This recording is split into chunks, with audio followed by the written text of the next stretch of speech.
Ku itariki ya 6 y'ukwezi kwa kane mu mwaka w'1994 mu ijoro indege ya Perezida w'u Rwanda Juvenal Habyarimana yari migenda mu kirere cya Kanombe yitegura kumanuka ngo igeze Perezida Juvenal Habyarimana ku kibuga cy'indege.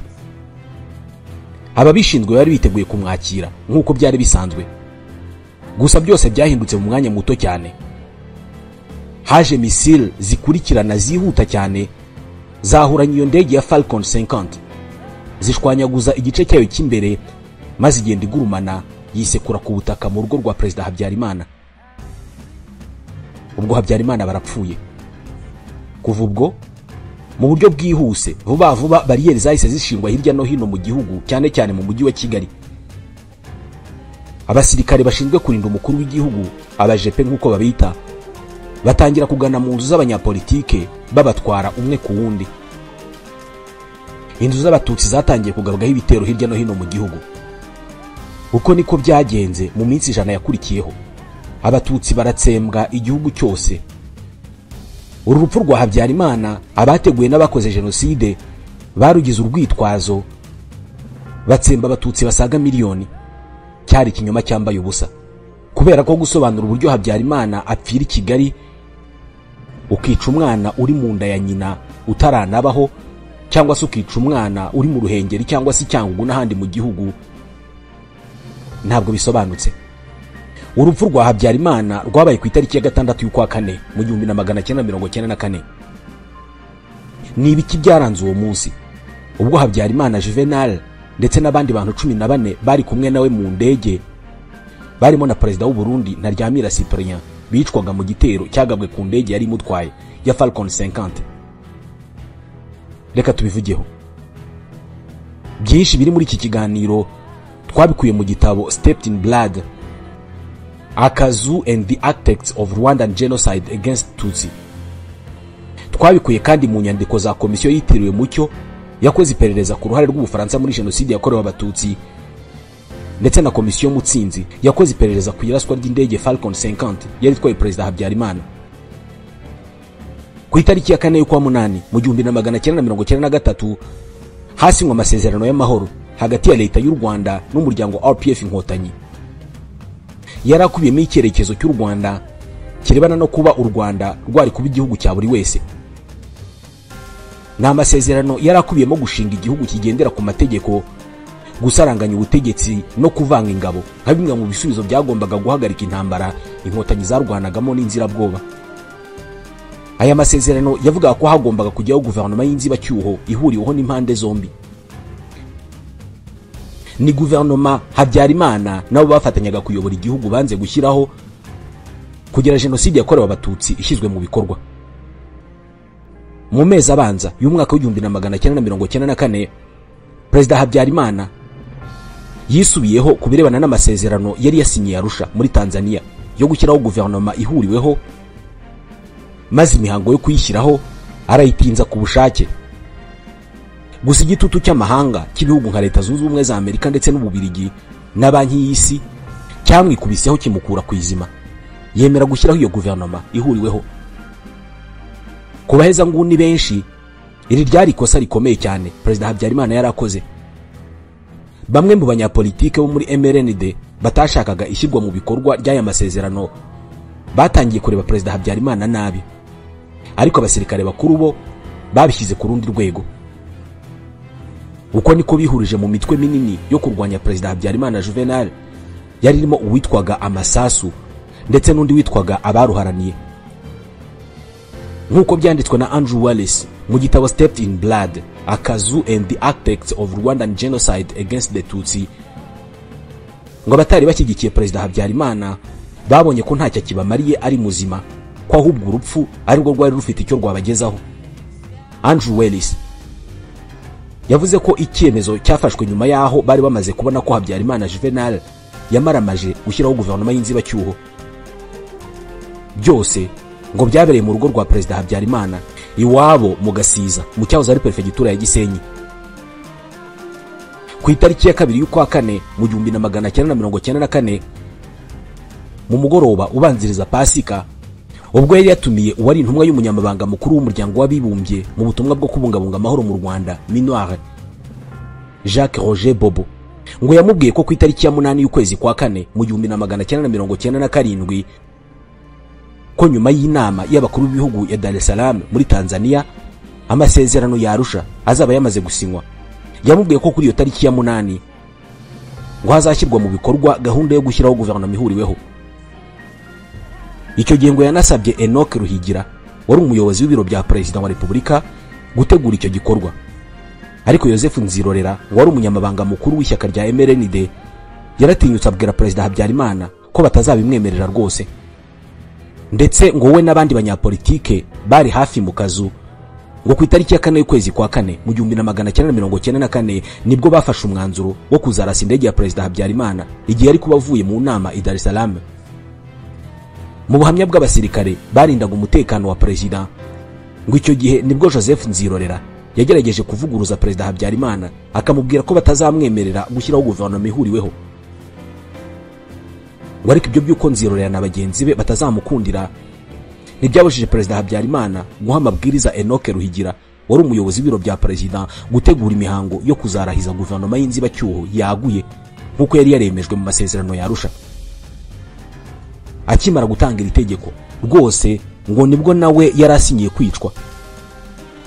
Ubwo indege ya Falcon 50 yahagurukaga ku kibuga cy'indege mpuzamahanga cya Kanombe igana Arusha muri Tanzania, ngo umwanzuro w'uko iza kuraswa igaruka i Kigali wari wamaze gufatwa kandi ngo byagombaga kuba nta kabuza. Indege yahagurutse igana Dar es Salaam, ndetse ngo kuri uwo munsi hatangiye kugaragara byinshi bidasanzwe na mbere yuko ahaguruka mu Rwanda. Icyambere kigaragaje ngo n'uburyo ari umugaba mukuru w'ingabo General Major Deogracias Nsabimana nawe yaje yiteguye kurira indege ngo ajyane na Perezida muri Tanzania. Ibi byari bibaye ubwa mbere, ndetse ngo ntabwo byari bisanzwe rwose kubera ko kuva mu mwaka wa 1973 ubwo Perezida Habyarimana yageraga ku butegetsi ngo ntabwo yari yarigeze ajyana n'umugaba mukuru w'ingabo mu rugendo mu mahanga. Kubona umugaba w'ingabo ajyana na Perezida mu ruzinduko hanze y'igihugu byari bidasanzwe, ndetse kandi kubona General Nsabimana aje n'ibyangombwa bye nk'uwiteguye urugendo rwose ngo byatangaje buri wese guturuka kuri Perezida Habyarimana ubwe, ku buryo ngo yanabajije General Nsabimana niba bari bujyane. Undi nawe amusubiza ko yahawe ubutumire mu nama y'i Dar es Salaam. Ariko mu buryo byagaragariraga buri wese, Perezida Habyarimana yatunguwe no kubona General umugaba mukuru w'ingabo ashaka kujyana n'umugaba w'ikirenga mu butumwa mu mahanga.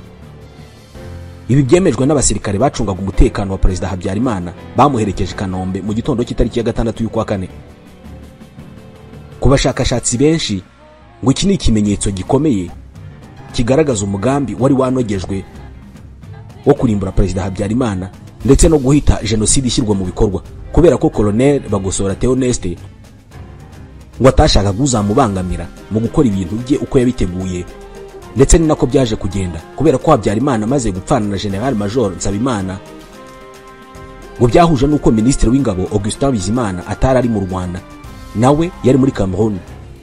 Ibyatumye ubuyobozi n'amategeko yose ku ngabo bisigara mu maboko ya Colonel Bagosora wari umuyobozi w'ibiro bya Minisitiri w'Ingabo, maze arangije nawe ategeka ingabo ze gutsemba abatutsi bakabamaraho. General Nsabimana bitaga Castar yabonwaga n'abashakaga kwica Habyarimana nk'uzabangamira imigambi yabo, bahitamo kumwica.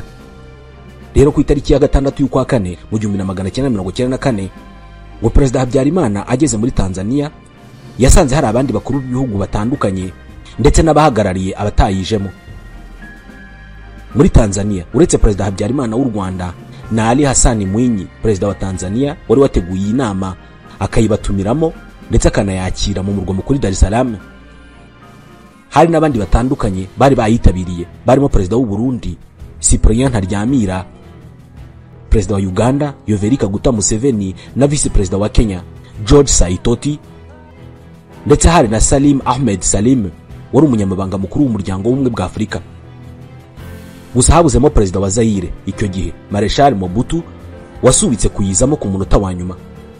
N'ubundi iyi nama yari ifite intego yo kuvuga ku kibazo cy'u Rwanda n'u Burundi. Ibi nibyo bihugu byari mu mutekano muke kubera ko mu Rwanda ishyirwa mu bikorwa ry'amasezerano ya Arusha ryari ryaragoranye. Hari hashize amezi 8 aya masezerano asinywe, ndetse mu Burundi imvururu zari zaratangiye mu kwezi kwa 10 ubwo Perezida Melchior Ndadaye yicwaga. Inama yatangiye ku masaha ya saa 6 z'amanywa y'itariki ya 6 y'ukwa 4 mu 1994 ihita inahera ku kibazo cy'u Rwanda. Maze byihuse kuri iyo ngingo ijyanye n'iby'u Rwanda, Perezida Habyarimana nk'uko yari yasize abitegetse mu Rwanda yahise atangariza inama yose ko yiteguye gukurikiza amasezerano ya Arusha ndetse akazahita arahiza guverinoma nshya nk'uko byateganywaga n'amasezerano ya Arusha. Nk'uko byagarutsweho muri raporo y'uwari uhagarariye umuryango w'abibumbye muri iyo nama, ngo ibyo rwose nta nubwo byatinzweho kubera ko icyo abo bayobozi bifuzaga cyari kibonetse. Bahise bakimukaho bajya ku ngingo ivuga ku bibazo by'u Burundi, naho hari ibibazo bya politike kuva mu kwa 10 mu 1993 ubwo Perezida Ndadaye yicwaga. Icyo nicyo noneho inama yahugiyeho, naho iby'u Rwanda byari bimaze kubonerwa umurongo. Noneho rero bigeze mu masaa 10 z'umugoroba, umwe mu bapilote b'Abafaransa watwaraga Falcon 50 indege ya Perezida Habyarimana yagaragaje ko gusubira i Kigali mu ijoro ngo byari biteye impungenge n'inkeke. Nibwo rero abapilote begereye bamwe mu barindaga Perezida bari basigaye barenze indege n'ibyari biyirimo, bababwira ko babafasha bakamenyesha Perezida Habyarimana ko abapilote bifuza ko urugendo rwo gusubira i Kigali rwaba ku munsi ukurikiyeho. Iki gitekerezo n'icyifuzo ngo byaturutse ku kuba aba bapilote b'Abafaransa bari bafite amakuru y'uko indege ishobora kugabwaho ibitero. Umwe mu basirikare bavugishijwe n'aba bapilote ni Senkeri Salatiel, wari ufite ipeti rya kaporale icyo gihe, yari umwe mu barindaga Perezida Habyarimana. Mu buhamya bwe aganira na komisiyo Mutsinzi yakoze iperereza ku ihanurwa ry'indege ya Habyarimana, nawe yabigarutseho. Ati nari ndi kumwe na mugenzi wanjye witwa Nzabirinda, twari ku kibuga cy'indege dutegereje ko Perezida aza. Ahagana mu masaa 10 y'umugoroba nibwo batubwiye ko Perezida noneho aje, ariko atarahagera umwe mu bapilote batwaraga iyo ndege aza kudusanga aho twari turi, maze adusaba ko twabwira Perezida wacu ko gusubira i Kigali muri aya masaha birimo ingaruka nyinshi. Ati nahise mubaza izo ngaruka izarizo, nawe ansubiza ko yari afite amakuru ko indege ishobora kugabwaho igitero. Ati nahise mubwira ko nta bubasha mfite bwo kugira icyo mbwira Perezida, ariko nahise mwereka Major Mageza wari umuyobozi wa protocole, mubwira ko yagenda akabwira Perezida. Atako kanya nahise njya guha ayo makuru Major Mageza. Ati mu gihe twari turimo tuvugana hahita haza abandi bakoraga ku ndege, baza badusanga, nanjye mbaha umwanya bavugana na Mageza, gusa sinumvise ibyo bavuganye.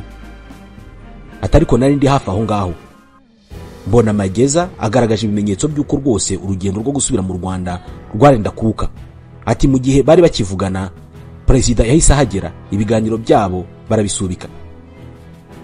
Ibi nibyo Senkeri Salatiel yavuze agaragaza ko abapilote ba Falcon 50 bari bafite ikibazo.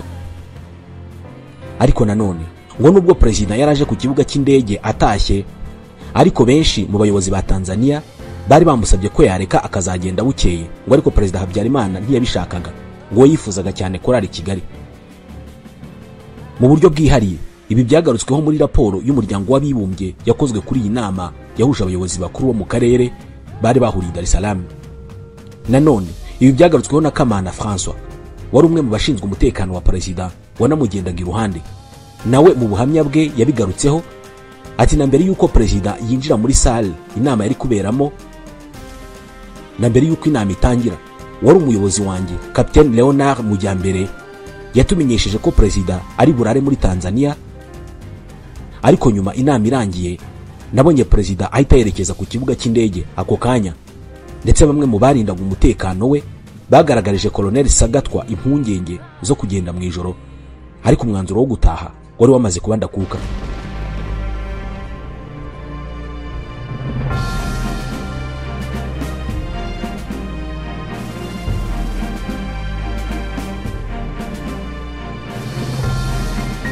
Undi nawe washimangiye ingingo ni Bwana Mvurirwe Nande Jean-Marie Vianney, wari umujyanama wa Perezida Habyarimana mu bijyanye n'itangazamakuru kuva mu 1992 kugera mu 1994.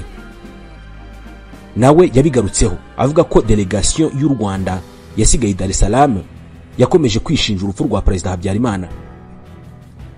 Mvurirwe nande nawe mu buhamya bwe bwanditse muri raporo ya komisiyo Mutsinzi yakoze iperereza ku gitero cyagabwe ku ndege ya Perezida Habyarimana yaragize ati numvise bamwe twasigaranye i Dar es Salaam bavuga ko Perezida Mwinyi yasabye Habyarimana kurara muri Tanzania ariko ngo Habyarimana yarabyanze, ngo kandi aba basigaye Dar es Salaam ibi babiganiriye amakuru y'urupfu rwa Perezida Habyarimana akibageraho.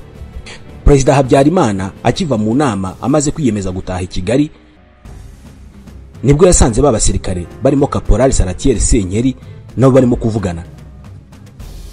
Ubwo nibwo Perezida Habyarimana we yahise yihuta yinjira mu ndege ya Falcon 50 ndetse anatumira mugenzi we w'u Burundi Cyprien Ntaryamira kugira ngo bajyane mu rugendo rwari kugeza Habyarimana i Kigali, noneho rugakomezanya Ntaryamira i Bujumbura, byose bikozwe n'iyo ndege ya Perezida Habyarimana.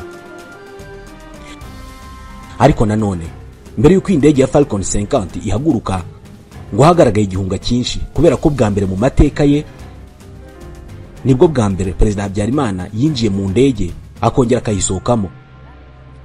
Ubwo yahamagaraga General Nsabimana Deogratias bitaga Castare na muganga we wihariye Akingeneye Emmanuel ngo bari banze kwinjira mu ndege. Ibi nabyo Caporal Senkeri Salatiel arabyibuka neza kubera ko yari ku kibuga cy'indege mpuzamahanga cya Dar es Salaam abyitegereza neza n'amaso ye.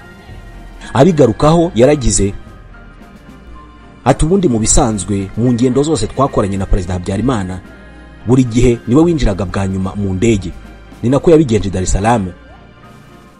Ariko ageze mu ndege yasanze General Nsabimana na Dr Akingeneye batarimo.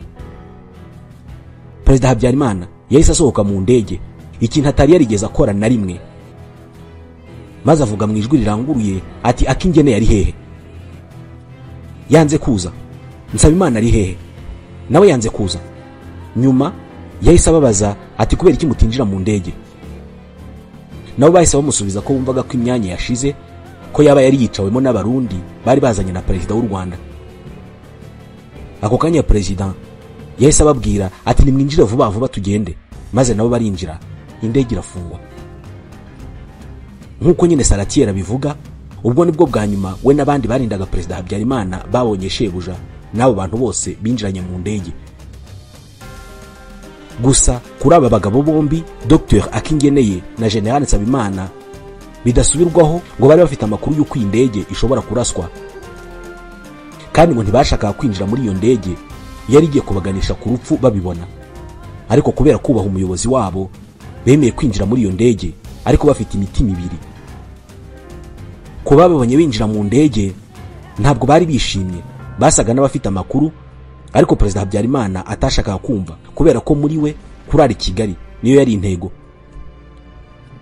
Mu masaha ya 12:00 indege yarahagurutse yerekeza i Kigali. Ubwo ariko nanone Falcon 50 imaze guhaguruka, nyuma y'iminota 30 indege yatwaraga Perezida w'u Burundi ya Beechcraft yari twawe na Colonel Nihana nayo yahise ifata urugendo ruyerekeza i Kigali kugira ngo ihageze abadiplomate b'Abanyarwanda bari baje muri Falcon 50 mu gitondo, ariko batasubiranyeyo nayo kubera ko imyanya yabo yari yamaze kujyamo Perezida w'u Burundi n'abaministre be babiri. Mu masaha ya 2:25 indege ya Falcon 50 yari twaye Perezida Habyarimana nabo bari kumwe yari maze kugera neza i Kanombe yitegura kumanuka. Buri wese mu nshingano ashinzwe yatangiye kwitegura kugira ngo Perezida yitabweho akimara kuva mu ndege nkuko byari bisanzwe. Kuva ku bari bashinzwe umutekano we bamugendaga iruhande kugera ku batwaraga ibyo Perezida yitwaza mu rugendo, bose bari biteguye. Maze mu kanya gato cyane mu buryo butunguranye misile ebyiri zihuse cyane zakubise indege zirayishwanyaguza, maze ifatwa n'umuriro kuva ubwo mpaka iguye mu rugo kwa Perezida Habyarimana. Ako kanya ibintu byahise bicika mu gihugu.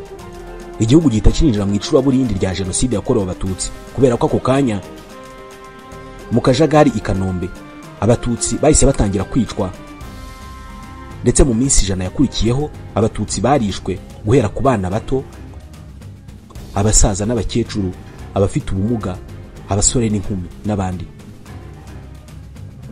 Muri iryo joro indege ya Perezida Habyarimana imaze kuraswa byagenze bite? reka nabyo twifashisha abatangabuhamya bari bahari batanze ubuhamya bwabo muri za raporo zitandukanye zagarutse kuri iyi ngingo. Inyandiko zo ku itariki ya 6 y'ukwa kane mu 1994 zo mu biro by'abari bashinzwe kuyobora indege zigaragaza ko indege ya perezida yarashwe hagati ya 2:21 na 2:25. Kubera ko kuri iyo saha ya 2:21 nibwo bwa nyuma ubutumwa buvuye ku ndege ya Falcon 50 bwa nyuma bwaje buvuga ko indege yitegura kumanuka. Ubwo nibwo nyuma yaho 2:25 indege yarashwe. Ikiraswa ibintu birahinduka kubari ku kibuga cy'indege. Uwitwa Patrice Munyaneza wari uri mu cyumba kigenzurirwamo indege ndetse n'ibijyanye n'ikirere wari uri ku kazi muri iryo joro, akaba ari nawe wavuganaga n'abapilote bari batwaye Falcon 50 ya Perezida Habyarimana. Ibyabaye muri iryo joro arabyibuka cyane, avuga ko mu buzima bwe nta kintu kibi yahuye nacyo nk'icyo ngicyo. Mu nkuru yabariye abagize komisiyo Mutsinzi yaravuze ati nari ndi ku kazi muri iryo joro, nari nahageze mu masaa 12 z'umugoroba nsimbuye Adjudant Gatera. Ibigaragaza ko indege iri buze byari byagiye byandikwa mu biganiro, ariko ntabwo isaha ya nyayo indege yari buzire yari izwi. Ati nari kumwe n'uwari umufasha wanjye witwa Aloise. Ati nibwo mu kanya gato ikibuga cy'indege cya Dar es Salaam cyatumenyesheje ko indege ifashe ikirere cya Tanzania iza mu Rwanda, kandi ko yari kuhagera nibura ku 2:26. Mu masaa moya umupilote wari utwaye indege yambwiye ko arimo kwegera ikirere cy'u Rwanda. Ubwo nanjye nahise menyesha inzego zose bireba ko perezida agarutse. Nanone umupilote wari utwaye perezida yongeye kumpamagara ambwira ko ageze mu kirere cy'u Rwanda, anansaba kumutegurira urugendo rwari guhita rumwerekeza i Bujumbura. Patrice Munyaneza akomeza agira ati mu gihe twiteguraga ko indege igiye kumanuka twarayirebaga neza, ni mu gihe niteguraga guhurushya umupilote kugira ngo amanure indege aparike. Ati numvise urusaku rw'ibiturika mu gihe nari nkitegereza, nabonye indege igurumana imbere ku kizuru. Ati ubwo nahise nihuta mpamagara umupilote ariko ntiyitaba. Ati nahise menyesha bari hasi kujya kureba iki indege ibaye. Ati ariko ako kanya umuriro wahise uvanwaho bitegetswe n'inzego zishinzwe umutekano.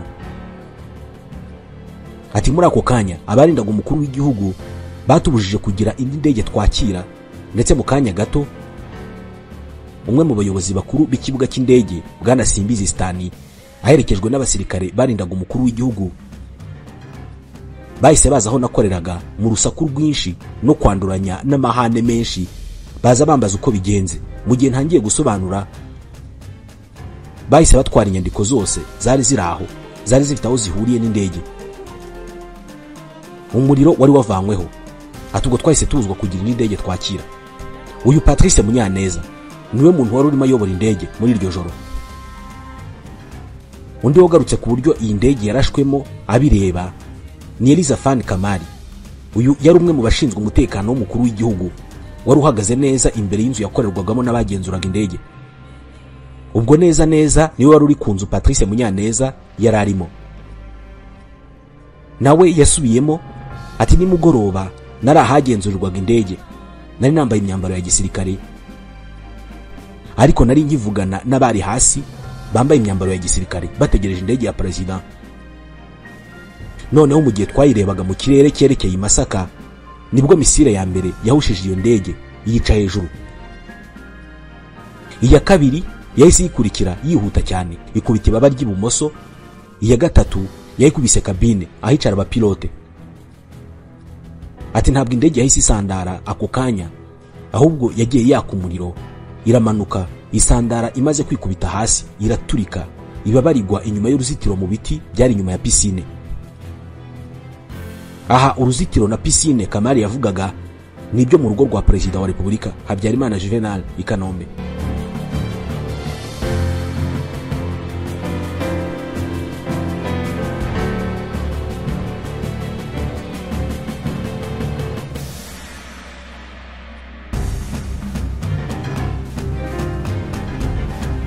Indege ikimara kuraswa abasirikare bakuru b'abahutu b'abahezanguni bose bari mu mugambi wo kurwanya perezida Habyarimana batangiye kujya mu rugo kwa perezida. Uwa mbere wahageze ngo ni Major Aloys Ntabakuze, kandi uyu nguyu Ntabakuze yaramaze gukorana inama n'abasirikare be b'abaparakomando babaga mu kigo cya gisirikare cya Kanombe, maze ababwira ko perezida wabo Habyarimana yaramaze kwicwa n'inkotanyi ndetse n'abatutsi, ko kwica abatutsi rero ariko guhorera kwa nyako perezida Habyarimana. Ibi yabivuze ari kumwe na Lieutenant Colonel Grégoire de Saint-Quentin, umusirikare w'umufaransa wari mu Rwanda, wahise uyobora itsinda ry'abafaransa bagiye mu rugo kwa perezida Habyarimana aho indege yari irimo igurumanira. Bajya gushakayo agasanduku k'umukara kagaragazaga amakuru yose y'ibyabaye mu ndege mbere y'uko igwa. Indege ikimara kuraswa yagiye igurumana yisekura mu rugo itaraturika, maze imirambo yarimo igenda ishibuka iva mu ndege isimbuka yijugunya igwa hirya no hino. Andrew Wells yanditse ko umurambo wa perezida Habyarimana mu gihe indege yaturikaga ngo waguye mu murima w'indabo.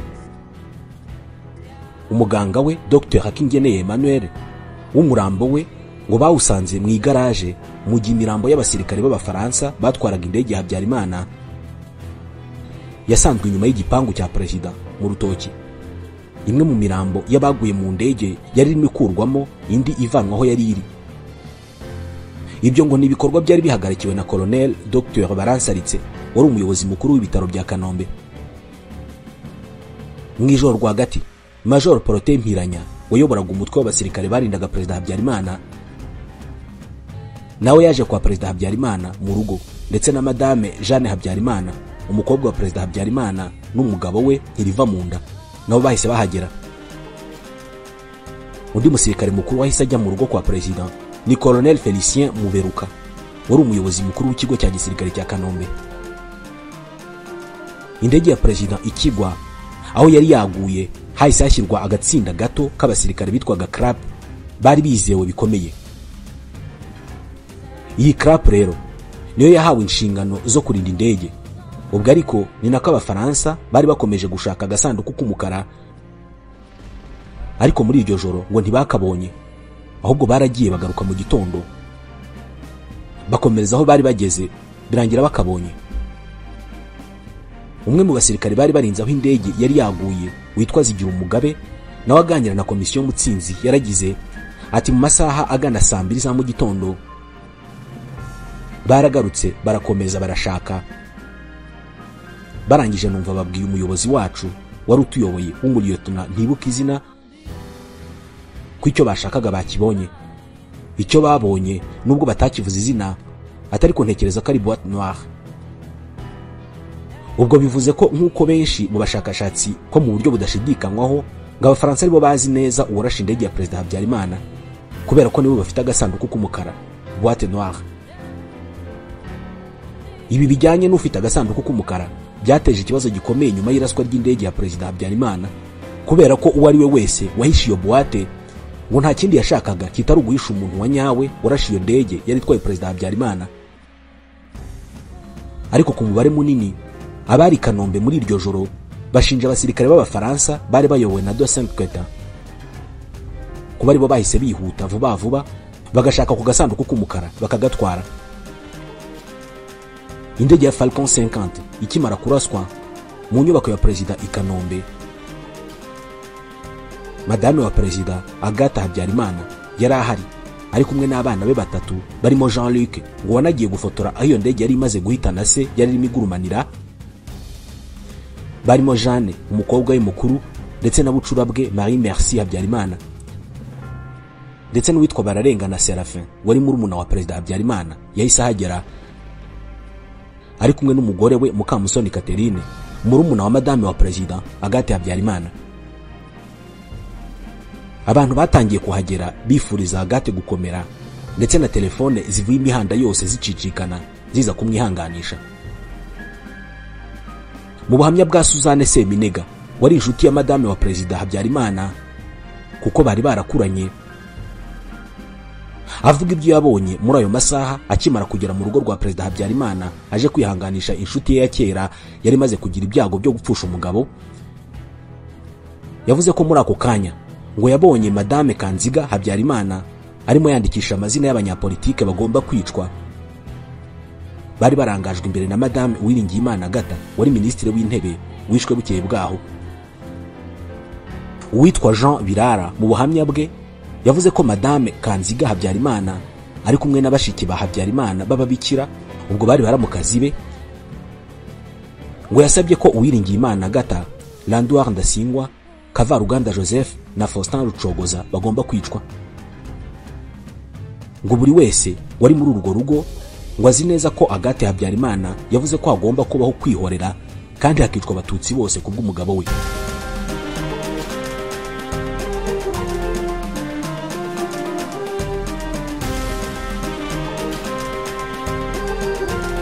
Ibi ni bimwe mu byo twakusanyije byavanywe mu nyandiko zitandukanye zivuga kuri bimwe mu byabaye ku munsi w'itariki ya 6 y'ukwa kane ubwo indege ya Perezida Habyarimana yaraswaga akayipfiramo igahinduka urwitwazo rwo gutangiza jenoside yakorewe abatutsi yamaze iminsi 100 hakicwa abatutsi barenga miliyoni. Mwakoze kutwumva.